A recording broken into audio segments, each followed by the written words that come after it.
going to study about the basics of phase modulation, and also we'll be studying the equivalence between phase modulation and frequency modulation, and also we'll be seeing how can we produce frequency modulator or frequency modulated wave from a phase modulator, and also the reverse. How can we create a phase modulation from a frequency modulator? That is, by making use of frequency modulator, we'll be creating a phase modulated wave. How can we do these two things? And also we'll be studying what is the relation between this Kp, that is phase sensitivity, and frequency sensitivity. So these are actually two constants which we have studied in one in phase modulation, one we have studied in the frequency modulation video.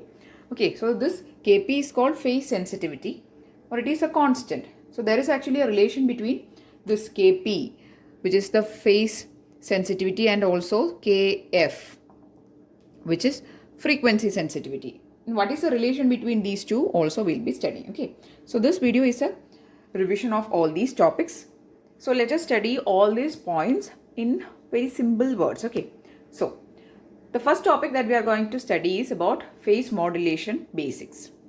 Phase modulation means here the phase of the carrier is getting modulated. For a frequency modulation or for a frequency modulated wave, the frequency is getting modulated or the frequency is getting changed. Here, phase modulation means the phase of the carrier is varied or it is being changed in accordance with the instantaneous amplitude of the modulating signal. This term is very important. Okay, so we are actually doing all the type of modulation in accordance with this instantaneous amplitude of the modulating signal only. Whether it is a frequency modulation, whether it is amplitude modulation, or it is phase modulation, all the three modulations, we are actually varying the parameters in accordance with the instantaneous amplitude of the modulating signal only. Okay, so here, since it is a phase modulated wave or a phase modulation, the phase of the carrier, we have to mark here also, the phase of the carrier is modulated or is varied in accordance with the instantaneous amplitude of the modulating signal. Okay, so that is the definition of phase modulation. So here, one thing is clear, the phase will keep on changing, right? And the instantaneous phase is given by phi of I equal to Kp into m of t, where Kp, we have already seen, it is the phase sensitivity, okay? Or it is a constant. It will be phase sensitivity, or it is a constant, and m of t is our modulating signal, that is this one. Or you can call it as message signal. So in accordance with this message signal or this modulating signal, the phase will get changed. So this is the relation. Or you can write in this way, the phase phi I is proportional to m of t. That is the modulating signal, its amplitude. Okay, so this is the proportionality, and if you change the proportionality, you get a constant which is called phase sensitivity. Okay, very simple. Next, let us go on to the equations. The equations is also very simple only. For a PM wave, it is phase modulation, so it is called a PM wave. Okay, so the PM wave, the modulated wave S of t is given by AC cos 2 pi fc of t plus phi I. So this is the phase term. And in that phase term, we have to include what? We have to include our message signal or our modulating signal. You can actually use either of the names, modulating signal or message signal or information signal.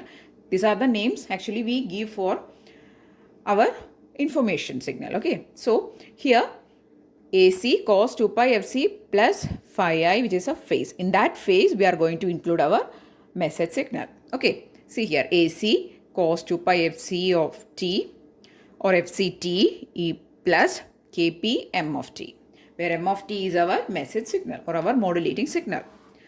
Okay, now consider that you are going to use a message signal or a modulating signal. M of t is equal to am cos 2 pi fm of t. Okay, then if you substitute this term here, you will be getting an equation like this.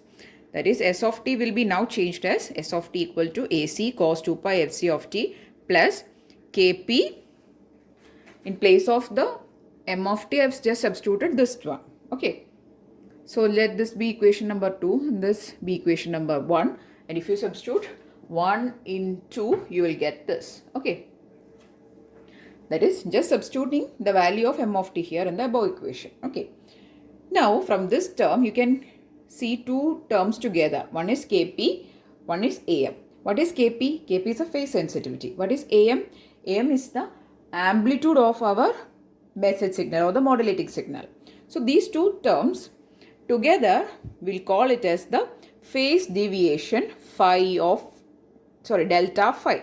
Okay, so Kp Am is called delta phi, which is called phase deviation, or it is equivalent to the modulation index. Okay, so for a phase modulated wave, the modulation index is given by beta, or it is also called as delta phi, and that is equal to Kp into Am. Okay, what is Kp? Kp is a phase sensitivity. Am is the amplitude of the modulating signal or the message signal. So if you know these two terms, you can find the modulation index, right? So this terms or these equations will be very useful, especially for numericals. Okay, so that's why I'm saying it. So what is delta phi? Delta phi is the phase deviation, or it is called the modulation index. And in terms of the modulation index, you can write a PM wave S of t equal to AC cos 2 pi fc of t plus beta cos 2 pi fm of t. Okay, I've just substituted Kpam as beta. Only that is the difference. Okay, so this is the equation of a phase modulation, and this is the concept of phase modulation. So here we are going to incorporate our message signal in the phase component of the carrier, or in the phase part of the carrier. We are going to incorporate our message signal or the modulating signal. Okay, next you can see the image of a phase modulated wave. You can see the first image is a message signal or your modulating signal. Then second one is the carrier, which is an unmodulated wave. Then the third one is the modulated carrier. Clearly you can see that the phase is getting varied in accordance with the variation in the amplitude of the first wave, that is a modulating wave. Okay, so the phase is getting changed. Okay, so that is the phase modulation. Next we are going to see the equivalence between phase modulation and frequency modulation. So these two modulations, that is phase modulation and frequency modulation, are actually coming under one topic called angle modulation. So the angle modulation, its two varieties are phase modulation and frequency modulation. And also there is a lot of similarities, or there is a lot of dependence between these two type of modulations. Okay, so next let us see the equivalence between phase and frequency modulation. Next we are going to see the equivalence between the frequency modulation and phase modulation, that is FM and PM. Okay, so first let us start from the PM wave. So for a PM wave, the equation is S of t equal to AC cos phi I, where phi I is the total instantaneous phase angle. Okay, and we know that we have already seen the equation for phi I. Phi I equal to omega ct plus kp x of t.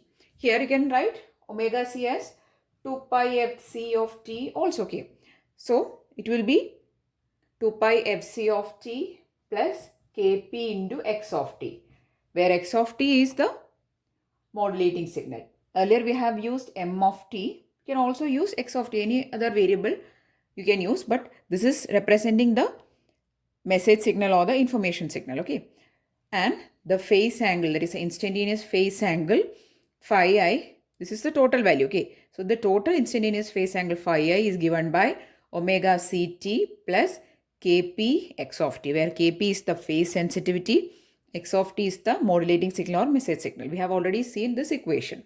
Now if you differentiate this instantaneous phase angle with respect to time, that is d phi I by dt, if you take the value, you will be getting, this will be 0, and for this term there is a t, so it will be omega c. Okay, so you will be getting the value as omega c. Now on integrating phi I, that is to find the value of phi I, you have to take the integration on both sides. So phi I will be integral omega c of t. We need an instantaneous value, so we are going to write phi I equal to integral of omega I of dt. Okay, That is omega I dt. Now, we have to relate frequency modulation and phase modulation, right? So, we have to bring in the frequency term here. So, let us consider the equation for instantaneous frequency of a FM wave, and that is given by the instantaneous frequency of FM is omega I equal to carrier frequency omega c plus kf into x of t, where kf is the frequency sensitivity. Okay, kf is a frequency sensitivity and kp is the phase sensitivity. Okay, so this is the equation for instantaneous frequency of FM. Okay, omega equal to omega c plus k of x of t. So substitute this omega I value in your equation number 1 and you'll be getting the equation number 1 like this. Phi I equal to, I've just substituted the value here as omega I like this. So integral omega c plus k of x of t dt. Okay, so if you take the integral, for the first term there is only omega c. So it will be omega c t plus kf integral of x of t dt. Since it is a time varied function or variable, that is x of t, it is a modulating signal. So it will be integral x of t dt. Okay. Now this is the value of phi I we are getting, right? So from these two terms we can write the equation for the phase modulated wave s of t. We can write as AC cos omega ct plus kp x of t. Also, for a FM wave, we can write the equation as s of t equal to AC cos omega ct plus k of integral x of t dt.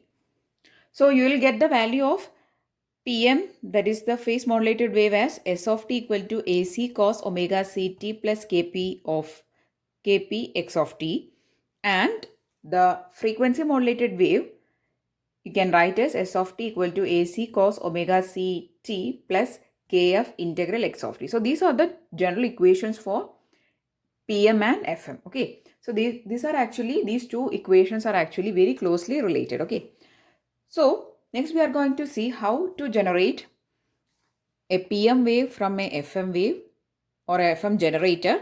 Similarly, how to generate FM from a PM generator. Okay, since these two waves or these two equations are closely related, we can generate one modulated wave, that is one form from the other. Okay, so let's see how to generate these two waveforms from the opposite one. Okay, that is how to generate PM from FM and also how to generate FM from PM. Next, we are going to see how to generate a FM wave from a PM modulator, that is a phase modulator, and also how to generate a PM wave from, that is by using a frequency modulator. Okay, so I have kept the end equations as it is in the board, and this is the circuits. These are the two circuits that we are using for generating the FM and the PM. Okay, so if you observe the equation for a phase modulator, okay, so this is the equation. Okay, so the output of a phase modulator is like this. And here the difference of this phase modulator from the frequency modulator output is that there is an integration of the input happening, right? So here we have to integrate our waveform first and then apply to the phase modulator, and then we'll be getting our FM waveform as it is. So the only difference here is there is a difference in this constant. Okay, that we have to equalize that also. But the other difference, if you saw the waveforms, the only difference is that here there is x of t, but here integral x of t dt, right? So for making that change, we have to first integrate our modulating signal. So we are going to apply the modulating signal or the baseband signal first to an integrator, and the output will be getting integral x of t dt, and that is applied to a phase modulator which will be producing this waveform. There is this equation it will be producing.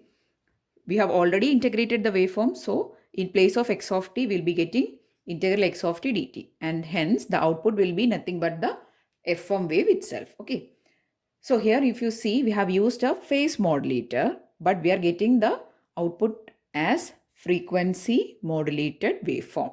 Okay. So for producing a frequency modulated output from a phase modulator, we have to first integrate our baseband signal or the message signal. Okay. Now the other case, for producing a PM from FM, so the FM is going to integrate our waveform. See here, this is the equation. Let us see how to produce a PM, that is phase modulated output or phase modulated signal from a frequency modulator, that is by using a frequency modulator. Here you can see that the equation number 2, this is the equation of a frequency modulator, and that is going to integrate our waveform. But if you observe the equation for a PM, that is not having a integration. So to nullify that integration, first we have to differentiate our baseband signal. So this is the baseband signal. First we are going to pass that baseband signal through a differentiator, and then we'll be getting a d by dt of x of t. And then it is given to the frequency modulator. So in the frequency modulator, it is going to anyway integrate our waveform. See this equation. So this integration and differentiation will get nullified, and hence we'll be getting our PM wave itself. Okay, that is, we'll be getting our equation number 1. Okay, so this is how you produce FM using PM and also PM using FM. Okay. Next we are going to see the relation between Kp and Kf. Okay, Kp is the phase sensitivity of a phase modulated wave. Kf is the frequency sensitivity of a frequency modulated wave. So earlier for the previous topic, when we have discussed about the equivalence between the FM and PM, the only difference, or while generating both the waveforms, when we see the generators, there were only a small difference in this Kp and Kf in the equations, right? So how these two things are related, let us see. So we'll start from the instantaneous phase angle, that is a total instantaneous phase angle of a PF wave, that is a frequency phase modulated wave for a PM wave. Okay, we are starting from PM. The instantaneous phase angle phi of I or phi I is equal to omega ct plus Kp into x of t, where Kp is the phase sensitivity of a PM wave, x of t is the modulating signal. So all these things we have already seen. Now consider that x of t we are taking as Am cos omega mt. Okay, substitute it here. You will be getting phi I equal to omega ct plus Kp into Am into cos omega mt. Only in this place we have substituted this. Okay. Now we'll get two terms together, that is Kp and Am, that we called as phase deviation. Already we have seen this term while discussing the phase modulation, its basics. Okay. So this term we are calling as delta phi, which is the phase deviation. So the equation will be now changed as, that is for a PM wave, the total equation is, we have already considered here the angle. Now if you consider the total equation, it will be AC cos omega ct plus delta phi cos omega mt. This you can also write as beta, which is the modulation index of a, I'll write it here, modulation index of PM, that is phase modulation, phase modulated wave. Also you can write omega c as 2 pi fc. Okay, that is also possible. Now let us go back to the relation between the frequency and the phase. Only then we will get a relation between the FM and PM, right? So for that we are going to go back to the relation between the frequency, instantaneous frequency omega I is equal to d by dt of phi of I. Okay, so just substitute the value of phi of I like this. Let this be equation number 1. Substitute the value here. So if you substitute 1 here, the equation you are going to get like this: d by dt of omega ct plus Kp Am omega cos omega mt. Okay. Now if you take the differential of this equation, you will be getting, this term will be omega c. Then if you take the differential of cos omega mt, it will be omega m into minus of sine omega mt. So it will be minus kp am. These two terms will be as it is. There will be an omega m which is coming from this cos, that there is a minus sine omega mt. Okay, so this will be the differentiated form of d by dt of phi of I. Okay, now from this equation, let this be equation number 2. From the equation number 2, this term we are going to take, and that is delta omega p of m. And this is nothing but the frequency deviation of a PM wave. Okay, so this delta omega PM, which is this much, kp am omega m, that is the frequency deviation of a PM wave. Okay, and also we know that the frequency deviation of FM for a frequency modulated wave, the frequency deviation is given by delta omega of FM equal to kf into am, where kf is the frequency sensitivity, am is the amplitude of the modulating signal or the message signal. Okay, so these two terms you should be knowing. Okay, delta omega of PM, that is the frequency deviation of a phase modulated wave, it is given by kp into, kp is the phase sensitivity into amplitude of the message signal or modulating signal into omega m. Frequency deviation of a phase frequency modulated wave, that is FM, is given by delta omega FM equal to kf into am. Now for equal bandwidth, that is if the bandwidths of FM and PM are same, then we can take both the frequency deviations to be equal, that is delta omega PM equal to delta omega FM. So you can equate these two terms, and on equating you will get a relation between kf and kp, that is, this is the frequency sensitivity and this is the phase sensitivity. Okay, the relation is frequency sensitivity equal to phase sensitivity into omega m. What is omega m? Omega m is the angular frequency of your modulating signal or your message signal. See here, x of t is the modulating signal or message signal. It is given by am into cos omega mt, where am is the amplitude of the modulating signal, omega m is the angular frequency of the modulating signal. So these two sensitivities is related like this, kf equal to kp into angular frequency of the modulating signal. Okay, so this is the relation between kf and kp. And if you perform this equalization, perform these equalizations in the generators, you can generate a FM wave using a PM modulator, and also you can generate a PM wave using a FM modulator. Okay, so that's why these two modulations, that is frequency and phase modulations, are closely related. Okay, so in this video we have discussed about the basics of phase modulation, the equivalence between phase modulation and frequency modulation. Also we have seen how to generate a frequency modulated signal from a phase modulator or by making use of a phase modulator, and also the vice versa. And also we have seen what is the relation between the two sensitivities or two constants. One is the phase sensitivity constant and the other one is the frequency sensitivity constant. Okay, so these all things we have discussed in this video. So actually we have covered a lot of portion from the phase modulation. Okay, so if you found this video useful, please do give it a thumbs up. Please do share it with your friends who's preparing for any sort of examinations, that may be semester exams or any competitive examinations. The equations are actually very important. Okay, so and also if you want more videos, please do subscribe to the channel. Thanks for watching and keep on watching.